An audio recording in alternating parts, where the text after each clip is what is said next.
ሆሳዕና ለወልደ ዳዊት ለዳዊት ልጅ መድኃኒት መባል ይገባዋል። ሆሳዕና ከጽዮን እስከ ቤተ መቅደስ ቅድስት ቤተ ክርስቲያናችን ጌታችን መድኃኒታችን ኢየሱስ ክርስቶስ ለ5500 ዘመናት በጨለማ ለኖረው የሰው ልጅ ብርሃነ ድኅነትን ሊሰጥ የታሰረውን አዳም ነፍስ ሊፈታ በአይሁድና በአሕዛብ መካከል ያለውን የጥል ግድግዳ አፍርሶ አንድ ሊያደርገን ወደ ኢየሩሳሌም የገባበትን ታላቅ ዕለት ሆሳዕና ብላ ታስባለች። ይህ ዕለት በብሉይ ኪዳን ነቢያት በትንቢት መነጽር አይተውት አንቺ የጽዮን ልጅ ሆይ እጅግ ደስ ይበልሽ፣ አንቺ የኢየሩሳሌም ልጅ ሆይ እልል በይ፣ እነሆ ንጉሥሽ ጻድቅና መድኃኒት ነው፣ ትሑትም ሆኖ በአህያይቱም ግልገል በውርንጭላይቱ ላይ ተቀምጦ ወደ አንቺ ይመጣል። ዘካርያስ ምዕራፍ 9 ቁጥር 9 ተብሎ የተነገረው ትንቢት ፍጻሜ ያገኘበት የአዲስ ኪዳን ማዕከል ነው። የብሉይና የሐዲስ ኪዳን ንጽጽር በብሉይ ኪዳን ነገሥታት ለሰላም ሲመጡ በአህያ ለጦርነት ሲመጡ ደግሞ በፈረስ ይሄዱ ነበረ። የሰላም ንጉሥ ክርስቶስ ግን በፈረስ ሳይሆን በአህያና በውርንጭላ ላይ ተጭኖ መጣ። ይህ የሚያሳየው ሥጋዊ ግዛትን ለመመስረት ሳይሆን በሰው ልጆች ልብ ላይ የፍቅርና የሰላም መንግሥትን ለመመስረት መምጣቱን ነው። በብሉይ መሥዋዕቱ የሚቀርበው በሰው እጅ በተሠራ ቤተ መቅደስ ነበረ። በሆሳዕና ግን እውነተኛው መሥዋዕት ክርስቶስ ራሱ ወደ መቅደሱ ገባ። በሐዲስ ኪዳን አሮጌው ሕግ ወይም አህያይቱና አዲሱ ሕዝብ ውርንጭላይቱ በክርስቶስ ፊት እኩል ቆሙ። እርሱም ሁለቱንም ለክብር መረጣቸው። ወደ ዋናው የታሪክና የምስጢር ክፍል ከመግባታችን በፊት ልባችንን እንደ አልባሳቱ እናንጥፍለት፣ ሕዋሳቻችንን እንደ ዘንባባው ለምስጋና እናዘጋጅ። ይህ በዓል ጌታችን ወደ ኢየሩሳሌም የገባበትም ብቻ ሳይሆን እኛ ወደ ውስጣዊው ማንነታችን ተመልሰን ቤተ መቅደስ የተባለውን ሰውነታችንን ከኀጢአት ንግድ የምናነጻበት ዕለትም ነው። ሆሳዕና በስንክሳር እንደተመዘገበው መጋቢት 22 ቀን መታሰቢያው ነው። በስንክሳር ላይ የተጻፈውን እንመልከት። መጋቢት 22 ቀን በስንክሳር የተመዘገበውን ድንቅ ታሪክና የሊቃውንቱን ምስጢር ማብራሪያ ደረጃ በደረጃ እንመለከታለን።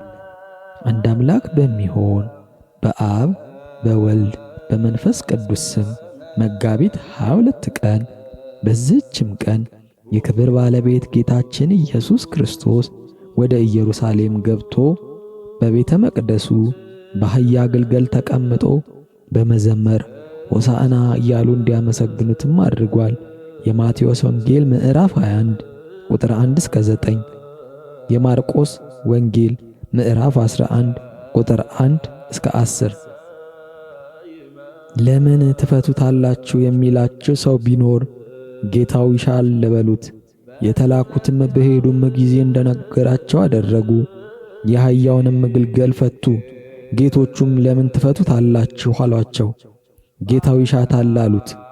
የማርቆስ ወንጌል ምዕራፍ 11 ቁጥር 3 እስከ 6። ጌታችን ወደ ኢየሩሳሌም ሲገባ በአህያና በውርንጭላ ላይ መጫኑ ዝም ብሎ የተደረገ አይደለም። አህያይቱ የኦሪት ምሳሌ ናት። እስራኤል በሕግ ታስረው ሸክም በዝቶባቸው መኖራቸውን ታመለክታለች። ውርንጭላይቱ ገና ያልተገራችና ማንም ያልተጠቀመባት በመሆኑ የአሕዛብ ምሳሌ ናት። አሕዛብ በሕግ ሳይገሩ በእግዚአብሔር አምልኮ ሳይጸኑ መቆየታቸውን ትገልጻለች። ጌታ ይሻቸዋል የሚለውን ቃል ጌታችን ለሰው ልጅ ሁሉ ለአይሁድም ለአሕዛብም ቤዛ ሊሆን እንደመጣና የሁለቱንም ጌታ መሆኑን ለማረጋገጥ ነው። እንዲፈቱ ማዘዙም ከኀጢአት እስራት ሊፈታን የመጣ መሆኑን ያሳያል። ወደ ጌታ ኢየሱስም ይዘውት ሄዱ። ልብሳቸውንም በአህያው ግልገል ላይ ጎዘጎዙ። ጌታም አስቀመጡት። ቅጠል ቆርጠው በመንገድ ላይ የጎዘጎዙ ብዙዎች ናቸው። ልብሳቸውንም በመንገድ ላይ ያነጠፉ አሉ። በፊትም በኋላም የሄዱ የነበሩት በእግዚአብሔር ስም የሚመጣ የተባረከ መድኃኒት ነው ብለው አሰምተው ተናገሩ።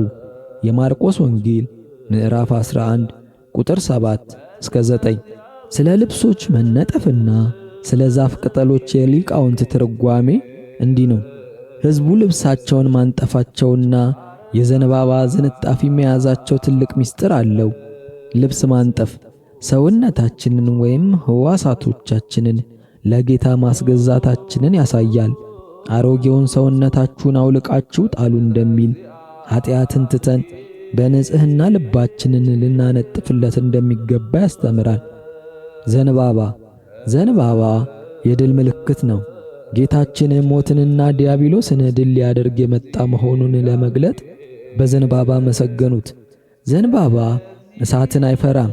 ጌታም መለኮታዊ እሳት መሆኑን ያመለክታል። ጌታችን ኢየሱስም ወደ ኢየሩሳሌም ቤተ መቅደስ ገባ።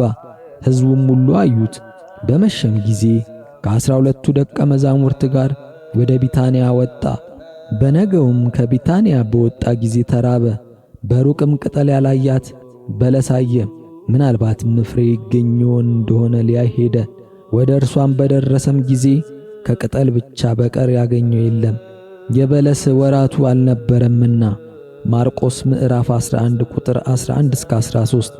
ስለ በለስና መረገም ምስጢሯ ጌታችን በለስን መርገሙ ለምን እንደሆነ ሊቃውንት ሲተረጉሙ በለስ ቅጠል እንጂ ፍሬ አልነበራትም። ይህ የሚያሳየው መልክ ወይም ሥርዓት እንጂ ፍሬ ወይም መልካም ምግባር የሌለውን የአይሁድ አምልኮ ነው። ረሃቡ ጌታችን የሰው ልጅ ድህነትና ንስሐ ፍሬ እንደሚራብ ያሳያል። ፍሬ አለማግኘቱ ወደ ዓለም መጥቶ ፍቅሩንና አምልኮቱን የሚገልጽ ልብ ስላላገኘ ለዘላለም ፍሬ አይገኝብሽ አላት። ይህ ማለት ፍሬ አልባ ሆኖ ለሚቀር ሰው የተቀመጠ ማስጠንቀቂያ ነው። ለዘላለም ካንቺ ፍሬ የሚበላ አይኑር አላት። ደቀ መዛሙርቱም ሰሙ። ወደ ኢየሩሳሌም ደርሰው ወደ ቤተ መቅደስም ገባ። በምኵራብም ግቢ የሚገበያዩትን ያስወጣም ጀመረ። የለዋጮችንም ሰንጠረዦቻቸውን፣ ርግብ የሚሸጡትንም ወንበሮቻቸውን ገለበጠ። የማርቆስ ወንጌል ምዕራፍ 11 ቁጥር 14 እስከ 15። ቤቴ ለአሕዛብ ሁሉ የጸሎት ቤት ይሁን የሚል ጽሑፍ የለምን? እናንተ ግን የሌቦችና የወንበዴዎች ዋሻ አደረጋችኋት ብሎ አስተማራቸው። ማርቆስ 11 ቁጥር 17። እንዲሁም ኢሳይያስ 56 ቁጥር 7፣ ኤርምያስ ምዕራፍ 7 ቁጥር 11 ላይ ተጠቅሶ ይገኛል። ቤተ መቅደሱን ስለ ማንጻቱ ጌታችን ቤተ መቅደሱን ማጽዳቱ ሁለት ታላላቅ መልእክቶች አሉት። አንደኛው ቤተ መቅደስ የጸሎት እንጂ የንግድና የዓለም ጭንቀት ቦታ ለመሆኑን ለማስተማር ነው። ሁለተኛ ሰውነታችን የእግዚአብሔር ቤተ መቅደስ መሆኑን ለማሳየት ነው። በልባችን ውስጥ ያለውን የፍቅረ ነዋይና የክፋት ንግድ አስወጥተን ለጸሎትና ለቅድስና ማዘጋጀት እንደሚገባን ያስረዳል። ለግሪክ ሰዎችና ላልተማሩት፣ ለጥበበኞችና ለማያስተውሉት ዕዳ አለብኝ፣ በወንጌል አላፍርምና። አስቀድሞ ለአይሁዳዊ ደግሞም ለግሪክ ሰው ለሚያምኑ ሁሉ የእግዚአብሔር ኃይል ለማዳን ጻድቅ በእምነት ይኖራል ተብሎ እንደተጻፈ የእግዚአብሔር ጽድቅ ከእምነት ወደ እምነት በእርሱ ይገለጣልና። ሮሜ 1 ቁጥር 14። እግዚአብሔር ሆይ የሚሳን ነገር የለምና የራቀውን አቅርበ የረቀቀውን አጉልተ እየሰማነው ካለነው መርዶና ሰቀቀን ረፍተ ሥጋንና ረፍተ ነፍስን አትንሳን። ጸልዩ በእንተ ሰላም፣ ስለ ሰላም እንጸልይ፣ ስለ ሀገራችን እንጸልይ፣ ስለ ቤተ መቅደስ ስለ ቅድስት ቤተ ክርስቲያናችን እንጸልይ፣ በጭንቅ በመከራ ስላሉት እንጸልይ፣ በረሃብ በስደት ስላሉት እንጸልይ፣ በጽኑ ሕማም ተይዘው ስለሚሰቃዩት እንጸልይ፣ ስለ ሃይማኖት መሪዎች አባቶቻችን እንጸልይ። የሰላም የምህረት የቸርነት ባለቤት እግዚአብሔር ሰላሙን ምሕረቱን ቸርነቱንም አይንሳን። ወስብሐት ለእግዚአብሔር ወለወላዲቱ ድንግል ወለመስቀሉ ክቡር። አባ አትናቴዎስ ወልደ ጊዮርጊስ ዘዝዋይ ገዳም መጋቢት 22 ያዘጋጁት ጽሑፍን ተጠቅመናል።